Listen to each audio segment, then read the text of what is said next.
Last weekend, over 1,000 people paraded through the holy door of St. Peter's Basilica in what was billed as an LGBTQ jubilee pilgrimage. Many of the participants are hoping that the event, first recognized on the Vatican calendar at the end of 2024 under Pope Francis, will signal new acceptance of alternative lifestyles within the Catholic Church. Joining me with her analysis of this and more, independent Vatican journalist Diane Montagna. Diane, before we get to the LGBT pilgrimage, some breaking news. Cardinal Parolin, the Vatican Secretary of State, was asked about the Charlie Kirk assassination. Here's what he said. At the Vatican stand, we are against all type of violence, and we think that we have to be very, very tolerant and very respectful to everybody, even though we don't share the same view. Diane, your reaction to that? Not strong enough, and not enough coming from the Vatican. I mean, I did write to Matteo Bruni today asking if Pope Leo, given that he's the first American Pope, might offer a message to Americans at this time. It is good, certainly, that Cardinal Parolin, when asked about it, responded, but it was such a generic comment that could have applied to anyone. I think it would have been better for the Catholic Church, given, you know, Charlie Kirk was not Catholic, but there were signs that he was well on his way, and he was such a force for good, and seemed to have such a deep Christian faith. So had the Vatican handled this well, they would have known who he was. They would have thanked him. They would have expressed condolences to his wife and his very little children. But there was none of that. So what they said, certainly it's good that it was acknowledged, but I would say it was not quite enough. Yeah, I get into more of this, and you know, I think his wrestling with his faith and his closeness to the Catholic faith is something I got into with the Prayerful Posse this week on Arroyo Grande, but we haven't time to delve into it here. But I agree with you. They should have said something more. Certainly his wife is Catholic, so I don't know why you wouldn't at least express condolences to the family, which they didn't do. The LGBTQ pilgrimage that caused such an uproar last weekend in Rome was known about since the end of last year, Diane, when in typical Vatican fashion, it was added to the calendar, then it was removed, then it was added back again. Vatican organizers have been maintaining all along that the event's inclusion in the calendar was not an official endorsement, merely what they called a logistical tool. Now, Diane, you asked Vatican spokesman Matteo Bruni about the status of this LGBT pilgrimage and what the policy should be for allowing paraphernalia, rainbow flags and banners and T-shirts, etc., into St. Peter's Basilica. What were you told by Bruni and the dicastery? Yes, well, I mean, this goes back, this was a train wreck coming down the tracks, ready to happen. People might remember that the canonizations of Carlo Acutis and Pier Giorgio Frassati were supposed to happen actually on the day that ended up being Pope Francis's funeral. So all of that got moved to this weekend. Meanwhile, you have the quote-unquote LGBT jubilee pilgrimage happening on that Saturday, the day before all of the canonizations were happening. So you had young people flooding to Rome. And of course, you know, the danger was that this was going to turn into a pride march on the Via della Conciliazione. So several days before the march, I contacted Matteo Bruni, then I contacted the dicastery, I contacted the Basilica of St. Peter's Basilica, and they all said, well, Matteo Bruni actually never got back to me, and thankfully I was able to make a call and get in touch with the dicastery for evangelization. Initially, the person who answered the phone when I asked, you know, there's this LGBT pilgrimage, will rainbow flags, other forms of messaging be allowed? And I didn't give a judgment either way. And the person on the phone said, well, I don't think that there's going to be any problem with that. But he said, let me check with my superior. He came back to the call, and contrary to what he just said, he said there would be nothing of that sort allowed, and the only thing allowed would be the standard Jubilee cross that's given to all of these pilgrimage groups as they make their way down the Via della Conciliazione towards the Vatican Basilica, and they take that crucifix into the Basilica with them. So, you know, there was enough advance warning that something could have happened. The day came. I went down just to take some pictures, talk to some people. I did end up talking to one of the main organizers, the head of Tenda di Giornata, Jonathan's Tent, as this Italian organization is called. They were working with Father James Martin's outreach program and another global organization. I asked him, would these things be allowed? And he actually said no. But, you know, he was, 20 feet away from the group that was gathering there to begin the pilgrimage. There was a rainbow cross there. There were people with flags. And so, I mean, in the end, you know, everyone saw those photographs, particularly the photograph of two men, I would say, brazenly holding hands in St. Peter's Basilica because they know what the church teaches. And the one with the backpack describing what he thought should be done with the rules. I don't want to go into it on a family program. Yeah, well, that's nice. But, you know, I think that it was very, I think that was emblematic. What was written on his backpack was, in a sense, emblematic of the attitude. Yeah. Diane, you asked if this was an officially sanctioned event and what role the Vatican played in this, if any. What do we know? Well, actually, that was said. Matteo Bruni eventually responded to an Italian journalist, and he told him, I mean, it was a denial. He said the Holy See really didn't have anything to do with this pilgrimage. It was only, other than some organizational things, I would have to defer you to the Dicastery for Evangelization or to the Association Tenda di Giornata. So it was they put it off. It was damage control, and they denied having anything to do with it. But meanwhile, the Dicastery for Evangelization, that has been responsible for all of these pilgrimages, they organized it, and that is part of the Roman Curia. So for Matteo Bruni, the Vatican spokesman, to say the Holy See had nothing to do with this is obviously not true. Well, you mentioned that Jonathan's Tent group, this LGBT group in Italy that was the primary organizer. Of course, Father James Martin's group Outreach was also involved. Now, according to Martin, prior to the event and since, he wrote the following: I'm filled with gratitude, not only for the Holy Father's time, but for his message that we should continue Pope Francis's pastoral approach towards LGBTQ Catholics, which is one of openness. It was a deeply consoling meeting. Diane, Father Martin seemed to indicate that Pope Leo is of the same mind as Pope Francis, not welcoming people, but LGBT activism being a part of that welcome. Though we've heard nothing from Leo directly, what should we make of Father Martin's words and Pope Leo's silence?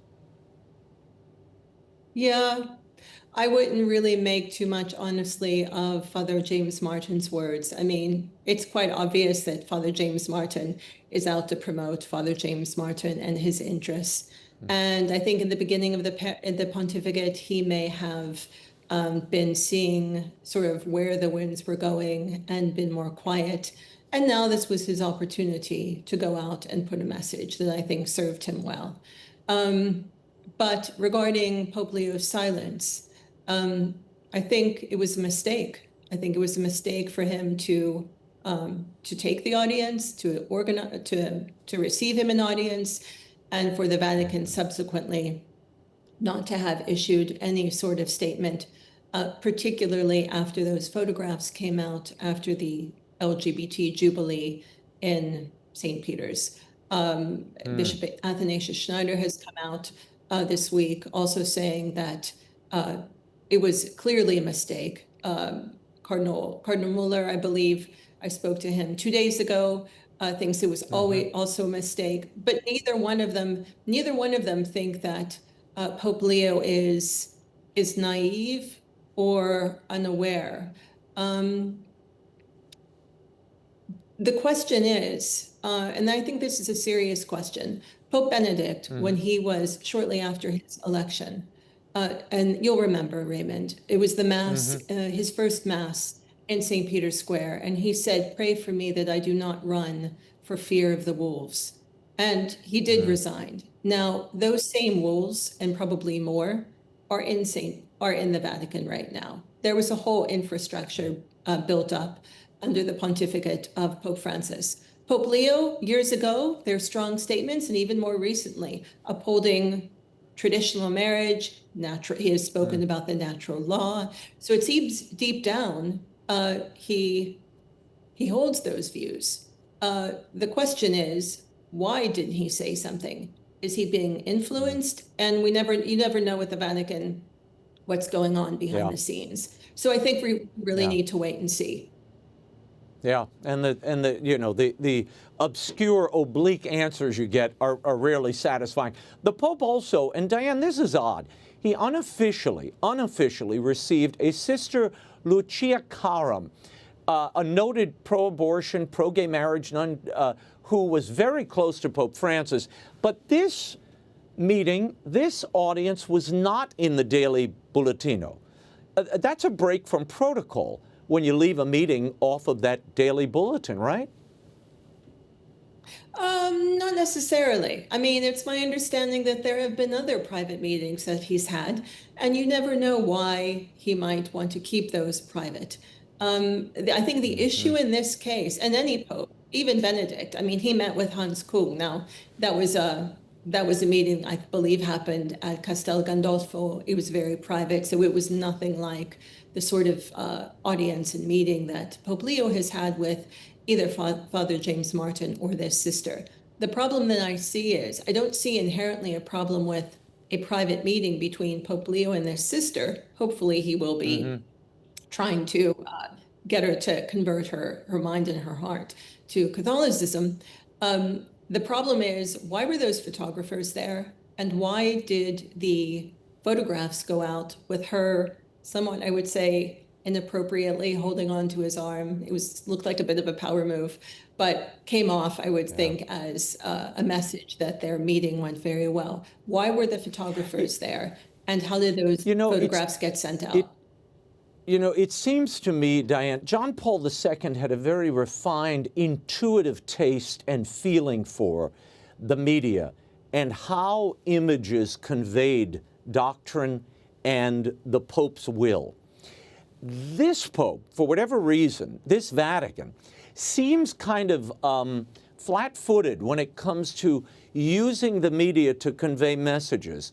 And James Martin is really good at it, and so is this sister, apparently. They know how to use the images to convey a message no matter what was said at that meeting. It could have been a complete dress down. We'll never know. But the image has its own power, and I don't think the Vatican is right now fully aware of or appreciates how to use that huge advantage they have of the papacy and the surroundings and meeting with the Pope himself, because you look at the people they're allowing in to see him, and you wonder why. What's the motivation here? But I don't think there's a motivation. I think it's more of a blunder, or maybe I'm misreading. Yeah, if I could add, the Vatican, though, if you look back, the Vatican, when they want to do something, they know how to send a message. I mean, remember COVID. Remember those images that were created of Pope Francis out in St. Peter's Square by himself, blessing the world during COVID. That was a big production to pull all of that off. Yeah. And so, but that was the message that they wanted to send. I think the issue with these audiences, there's a much more fundamental issue here. Under Pope John Paul II and under Benedict XVI, these audiences never would have happened. I spoke to Cardinal Muller the other day, asked him about that. He said, yes, he said, because they knew that those photographs and those meetings would be instrumentalized by anti-Christian forces or anti-Christian individuals in order to promote a certain ideology or agenda. So that sort of thing just wasn't done. I think, but under Pope Francis, these sorts of meetings became very, very normal. So the question is Pope Leo to follow his immediate predecessor or his predecessors prior to him?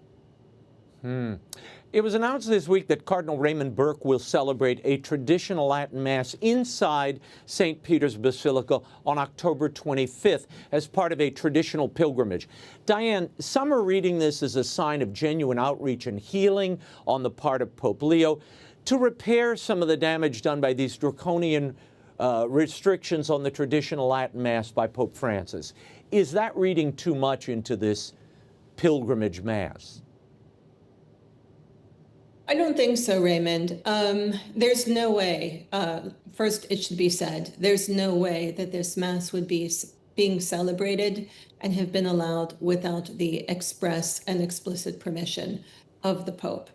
I think it should be taken, and from what I'm hearing, it should be taken as a positive sign. It's a first step. So I don't think that, and I don't think that the people who go to the traditional Mass are going to be crying victory over this sort of thing. It's one Mass celebrated in the Basilica.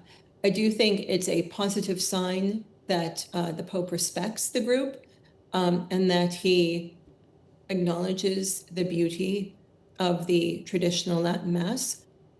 Hopefully, this will be one step in a much longer process of healing the immense wounds that were caused by Traditionis Custodes. Yeah, one would hope. And look, it hasn't been permitted in 3 years, this pilgrimage, to actually have a Mass in St. Peter. So I think a lot of people are happy for that and will take the win. Also this week, there was some disappointing news that Pope Leo is suppressing 2 Catholic dioceses in China.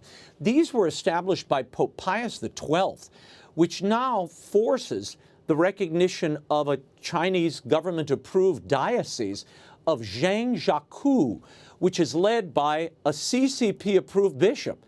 So, Diane, we continue to see the Vatican sort of heading down this road of that still secret Vatican-China deal that was struck by Pope Francis and Paroline back in 2018. More continuity here. How is this being read in Rome, and what's your take on it?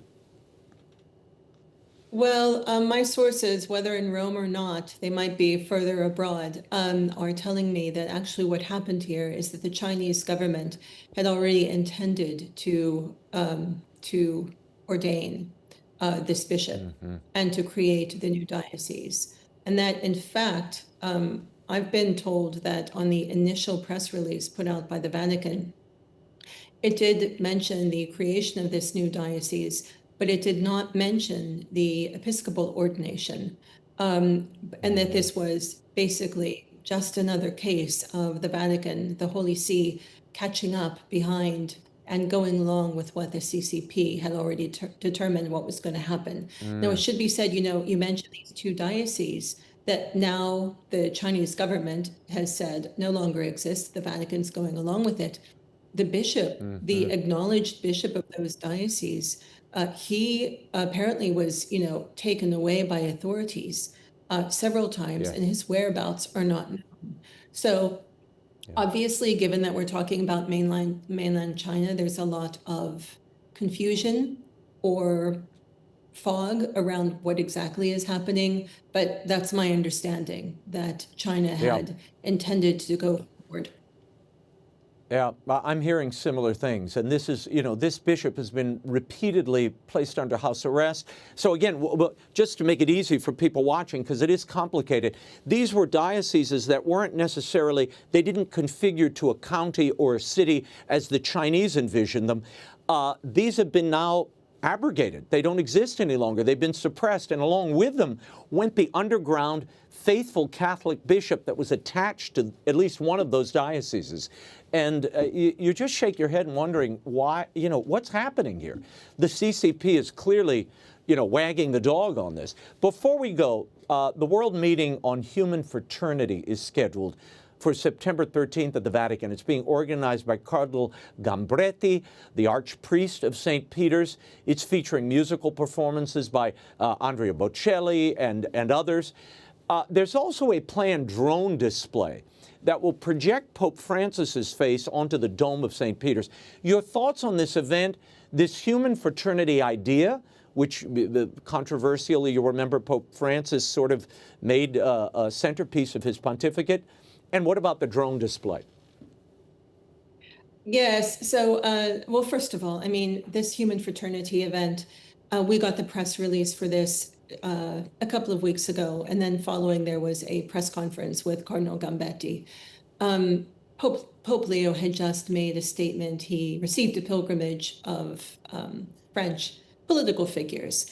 And it was such a good message. It was such a Christocentric message. And he said in his message to them, you know, the promotion of quote unquote values, and he did use quote unquote values, even as, you know, as evangelical as they might seem, if they've been emptied of Christ, they'll do nothing to change the world. So we received this press release about the World Meeting of Fraternity. I went to the press conference and I asked Cardinal Gambetti, you know, Pope Leo has said this just earlier this week. There's nothing in your press release about the Lord. It seems emptied of Christ. And how are these two things compatible? So, you know, he gave a roundabout answer that seemed a bit odd, but coming to the event itself, yes, it's, you know, it seems completely secular. It seems to be, and I spoke to Cardinal Muller about this as well. You know, it seems as though once again, the Vatican is being handed over as a stage and as a platform for secularized, anti-Christian people or organizations in order to promote this idea of human fraternity that has nothing really to do with Christ. And Cardinal Muller, I think this is very important. Cardinal Muller pointed out that where are these groups, these same groups that are hosted, where are they when it comes to Christian persecution? Where are they when it comes to the de-Christianization of Europe, which is actively happening? They're nowhere to be found. And yet the Vatican hosts these organizations and makes the Vatican, the St. Peter's Square, effectively a stage. Now, regarding this drone, I don't even know what to call it, Raymond.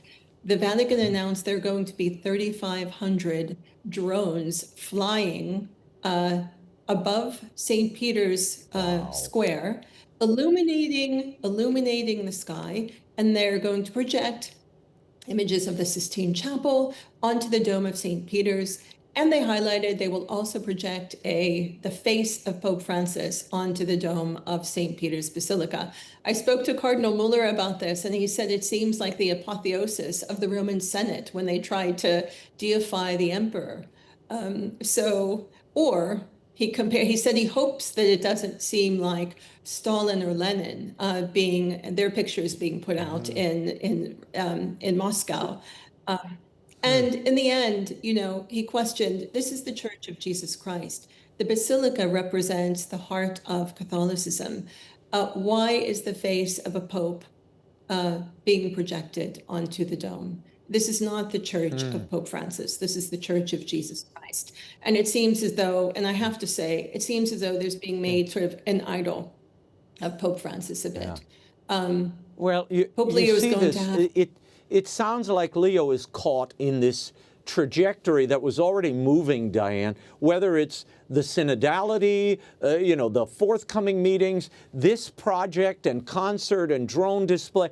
It's like he's caught in some ways, and I guess he could stop it if he wished, but he's reticent. You get the feeling he's a bit reticent and careful about offending anyone and wanting to keep the peace.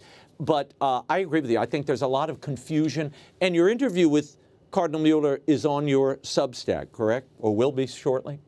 It'll be on tomorrow. Okay. Raymond. Okay. And you can follow Diane Montagna's indispensable reporting on X. She's at Diane Montagna, as well as dianemontagna.substack.com. Thank you, Diane.